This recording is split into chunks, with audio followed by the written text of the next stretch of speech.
dadka ku nool xaafadaha ka agdhow taliska hay'adda nabad sugidda gobolka Banaadir ee godka Jilcu oo ku yaala degmada Boondheere ayaa 24 saac ee la soo dhaafay waxay goobjoog u ahaayeen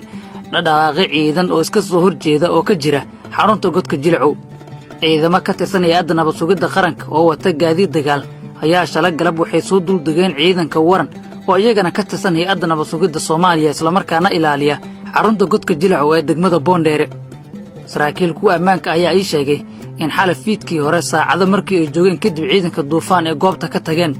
kadib markii dhaqaaq ciidan oo xoog leh dhinacooda ay sameeyeen ciidanka ilaaliya godka Jilcu oo ka tirsan nabad sugidda Soomaaliya isla markaana loo yaqaan waran. ciidamada duufaan ayaa maanta mar kale tagay aagaarka taalada daljirka Daasoon iyadoo ay weli xiisad ka taagan tahay aagaasi.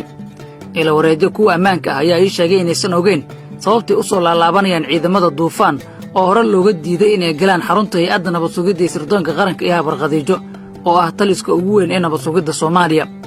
saraakiisha ciidanka waran oo ka tirsan hay'adda nabad sugidda sirdoonka qaranka ayaa qaba in ciidanka duufaan oo toos uga amar qaata madaxweyne Farmaajo iyo agaasimihii hore ee hay'adda nabad sugidda sirdoonka qaranka Fahad Yaasiin Xaaji Daahir oo dalka dibadiisa ku maqan ay damacsan yihiin inay xoog ku galaan xarumaha hay'adda nabad sugidda Soomaaliya.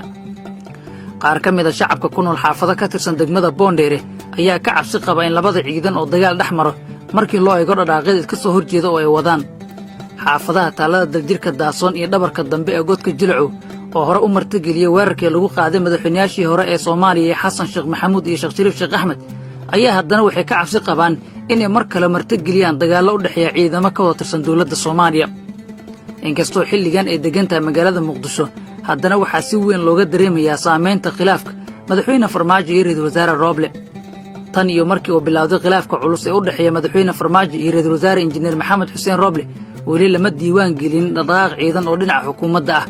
balse waxaa dhinaca madaxweyne Farmaajo intii uu khilaafka jiray ciidamo ka amar qaata waxay Muqdisho ka sameeyeen ugu yaraan 3 jeer oo dhaqaaqi ciidan ah kuwaasoo laga dareemay xaafadaha qaar ee degmooyinka gobolka Banaadir. dadaallo ay sameeyeen madaxweynayaasha maamul goboleedyada Galmudug iyo Koonfur Galbeed Cabdicasiis Xasan Maxamed Lafdagaran iyo Axmed Cabdi Kaariyo Qorqor ayaa toddobaadkan guul dareystay kadibna ma jireen dadaallo kale oo ka socda Muqdisho waxaana shacabka Soomaaliyeed ee ku nool xaafado ka mid ah gobolka Banaadir ay xaaladda u arkaan in kaliya hadda uu bilaaban karo isku dhacyo ciidan maadaama uusan soconin wax wada hadal ah oo lagu xalinayo khilaafka madaxweyne Farmaajo iyo ra'iisul wasaare Rooble.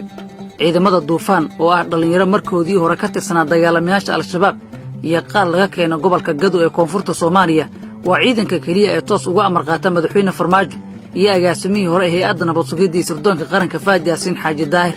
waxayna Muqdisho ka wadaan dadaallo ay kula wareegayaan labada xarun ee hay'adda nabad sugidda sirdoonka qaranka kuwaas oo kale ah xarunta ugu weyn hay'adda oo ku taala degmada Shibis ee gobolka Banaadir loona yaqaano taliska Habarqadiijo